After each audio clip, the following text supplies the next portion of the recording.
அந்த மனுஷன் போய் தன்னை சுஸ்தமாக்கினவர் இயேசு என்று யூதர்களுக்கு அறிவித்தான். முதன் முறையில யூதர்கள் அவனை தேடி வந்தாங்க.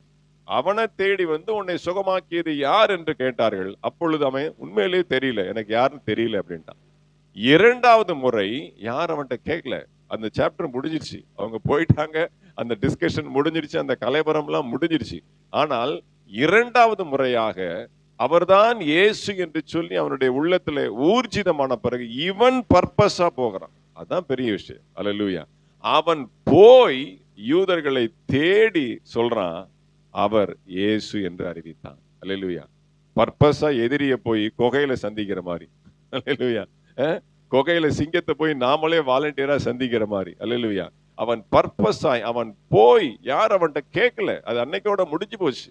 அதுக்கப்புறம் யார் அதை டிஸ்கஸ் பண்ணல. But he want to stress the people. அல்லேலூயா. அவன் இயேசுவை அறிவிக்க ஆவல் உள்ளவனா இருந்தான்.